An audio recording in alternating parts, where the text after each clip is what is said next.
Hello and welcome to CyberSide Chats. My name is Sherri Davidoff, and I'm the founder of LMG Security.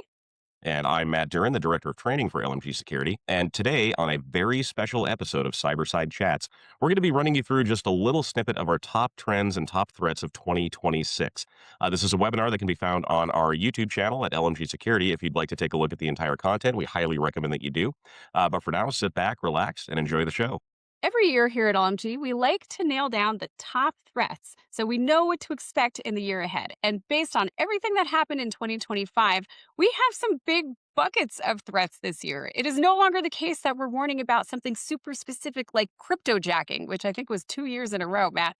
Today, we can divide the top threats of 2026 into buckets. Number one, AI visibility and control. Identity exploitation, supply chain failures, which of course are happening more and more, and finally, AI enabled ransomware. So let's jump in and start by talking about AI visibility and control. This is, I think, my favorite image in the entire presentation, Matt. And I'm pointing at you because I believe you are the artiste. Is that correct? Well, sort of. We were doing a presentation that was heavy into AI usage, so I figured what better way to make the graphics for it than to use AI to make those graphics. And so I had a lot of fun putting all these together. It's amazing, though, when you look at this image versus what we had, like a year or two ago with AI generated images. Oh, yeah, that one right there.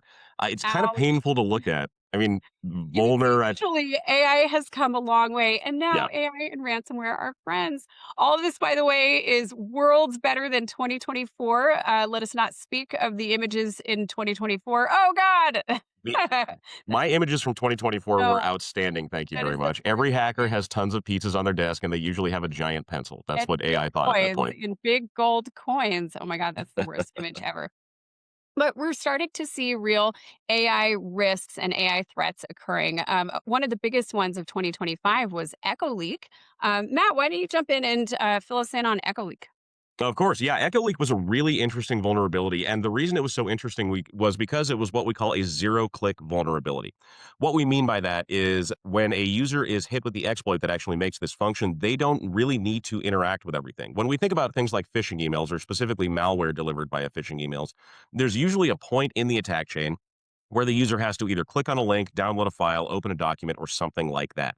When we look at the EchoLeak vulnerability specifically, none of those things need to happen. And this was a set of researchers who discovered this. Luckily, I don't think we've actually seen this exploited in the wild. Microsoft patched it. This was a huge blind spot, though, I think. And I was just mentioning it to an audience the other day because it's shocking to people to understand that you could send an email to someone, and Copilot would ingest it and then serve those results to other people in the organization, even if the user had never read that email. I mean, what an obvious backdoor in hindsight, right? Yeah, and it really goes down to that level of AI control and access that I think we've been kind of hammering on for the last since AI came out realistically.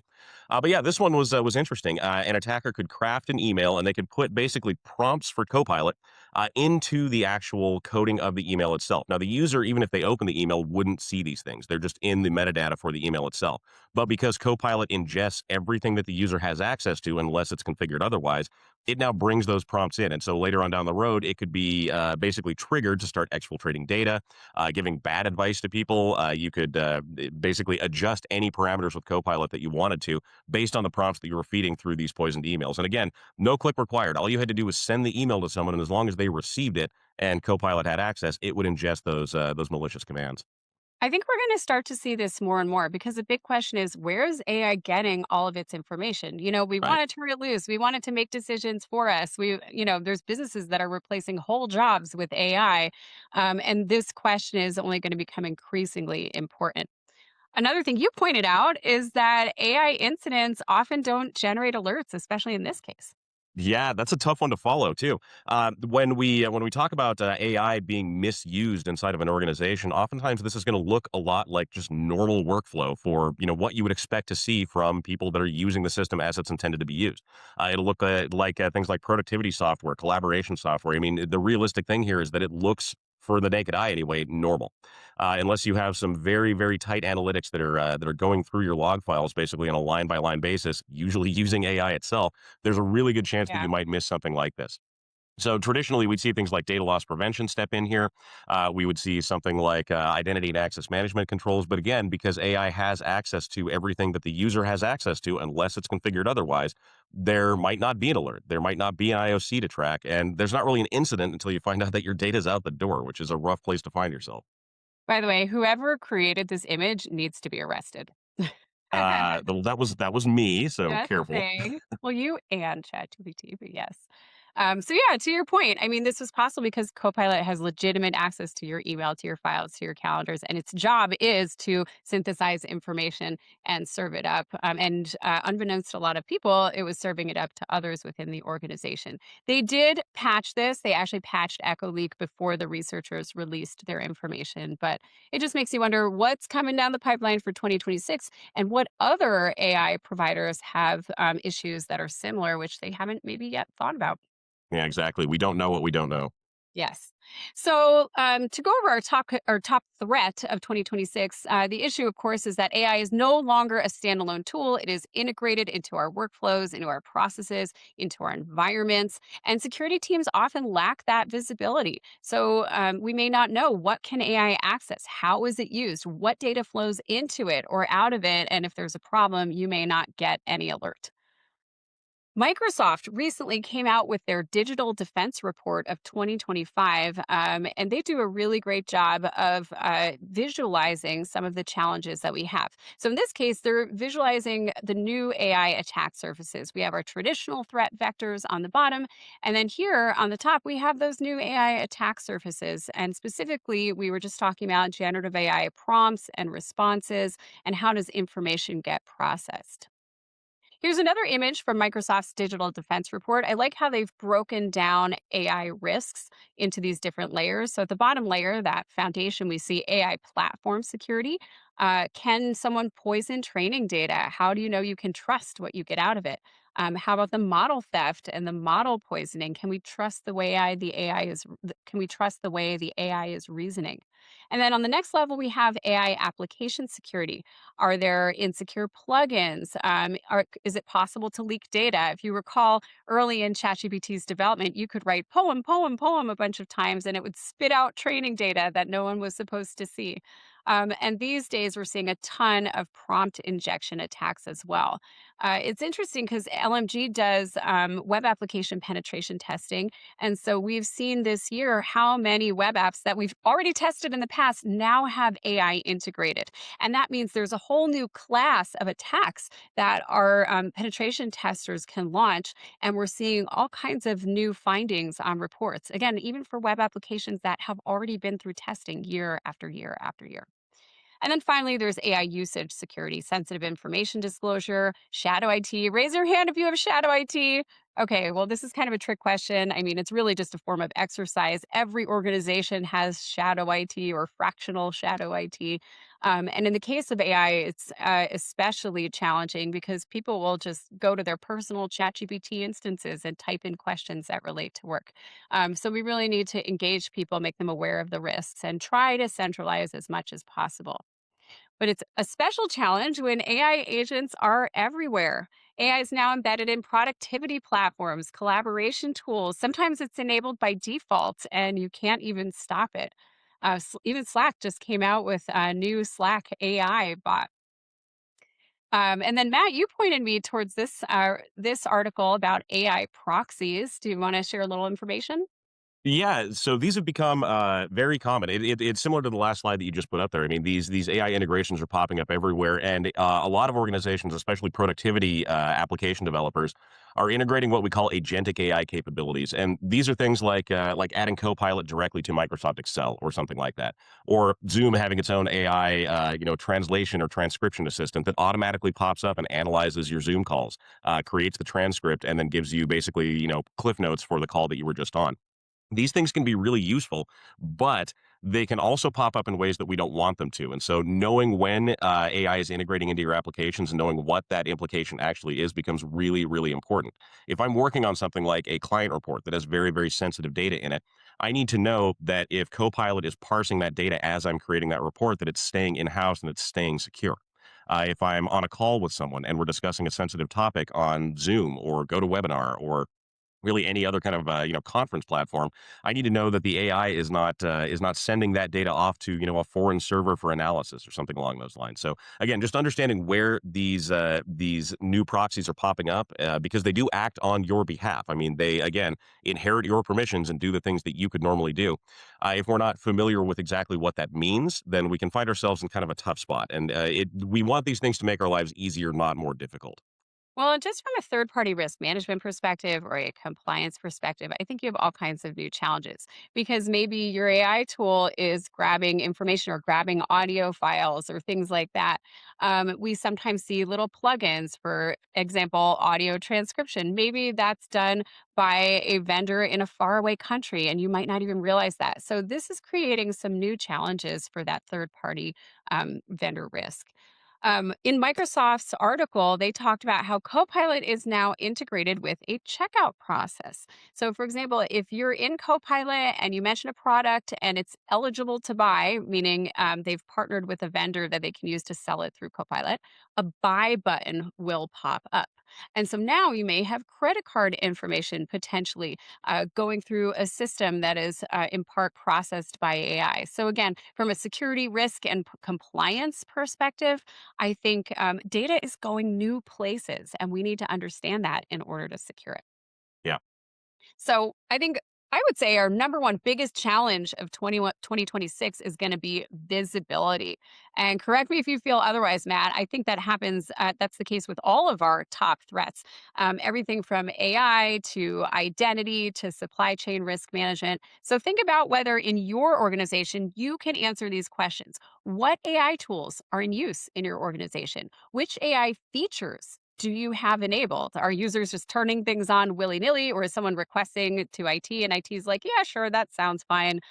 What users are interacting with different AI tools? And a big one, what data sources can AI access? And I think that was the big surprise with the Copilot EchoLeak case. People didn't realize that AI was using email as a data source. That's in many ways an untrusted data source. So we really need to think about it and hope that our vendors are thinking about it as well. So what can we do here, Matt? Well, there's a few things that we need to do. It's not what we can; it's what we have to. The first thing we need to do, and this goes along with the questions you just asked, is inventory. So make sure that we know which AI agents, which AI features, and which applications are being used across our enterprise. This can be integrating or integration into SaaS applications. It can be local applications. Regardless, we need to know where exactly this is interacting with our data and our users. And then, secondly, we need to be able to monitor that usage. If AI is gaining access to sensitive information that it shouldn't be, that needs to be stemmed. If it is coming up with strange answers to user prompts, if it's giving incorrect information, that needs to be understood. And your users need to understand that too. AI is not infallible; it's a tool that we use, and it can make mistakes. In fact, we see that fairly frequently. And then next, we need to classify. And this is kind of the name of the game when it comes down to securely integrating AI into your organization. Data sensitivity labels, especially in something like SharePoint, if you're storing sensitive information there, need to be set up and configured appropriately so that AI can't just access everything that is in your SharePoint instance. Otherwise, it could be gaining access to things like human resource data, sensitive company data, proprietary coding information, or something like that. If you wanted to have access to that data, great, you can set it up that way. But if you don't, you need to put up those roadblocks so AI doesn't just have carte blanche access to everything. Well, and I think this is why having a data classification policy is so important, especially in 2026. It's funny, I think many of us have built even incident response programs, whole security programs without classifying data or understanding what we have. So now is the time to make sure you have a data classification policy. It's usually really simple, 3 to 5 categories. If you don't, feel free to drop us a line. I'm happy to send a free template, data classification template. They're really easy to modify or create. And if you do have one, take a look at it, review it, make sure it's relevant in your organization today. But inventory, monitoring, classifying your AI usage, all of that depends on one big underlying thing, which is making sure you've centralized your AI usage. So that's why I put centralize in the title there, because if you haven't centralized your AI usage, it's really hard to get your arms around it. So fundamentally, we need to make sure users are talking to like IT centrally, for example, before deploying AI tools. And when a new tool is procured, you're understanding what that AI usage is. Okay, the next big takeaway is restricting and governing AI usage. So, again, require that centralized approval for new AI integrations, aligning the permissions and the data handling with your data sensitivity, restricting AI usage for any super confidential or regulated data sets. And finally, make sure you're training your users because, in many ways, they're going to be the gatekeepers. It always takes a while for technology to catch up with security needs. And so, there are going to be times when your users are the only thing ensuring making sure that AI is properly accessing information and it's not being used in a risky way. When it comes to people, we've said for decades now, make sure to employ the principle of least privilege. What does that mean? Well, it's on a need to know basis. And if a person does not need access to information, limit it. Because it's not just about how much you trust that person, but could their account credentials be misused? If they are, what's the blast radius of a cyber incident? We need to treat artificial intelligence in many ways the same way we treat real intelligence or human intelligence. You want to vet your AI tools and you also want to configure them to use the principle of least privilege. If they don't need access to certain information, or if you can anonymize or de identify information, then do it. Make sure that you're only giving AI tools access to what they actually need to do their jobs. All right, AI gateways. Matt, why don't you dig into this one? I think this is an exciting new area where we're seeing some emerging technology. Yeah, I agree with you on that one too. And as you mentioned before, principle of least privilege and zero trust principles being applied to AI the same way that they'd be applied to a user or any other device is kind of the name of the game when it comes to the more human elements of the usage of the system. But there are technical solutions to these things as well, and using them in tandem seems to be about the best solution that we have right now. So an AI gateway basically acts as a almost like a firewall in between your users and the large language models or generative AI or whatever other tools they're using. This is basically like, an API gateway plus data loss prevention plus identity policy, but it's for use of AI specifically. And this is going to look at things like the prompts that users are sending to the AI model. This can help protect against things like prompt injection, which is a big problem when we talk about leaking training data or other sensitive information.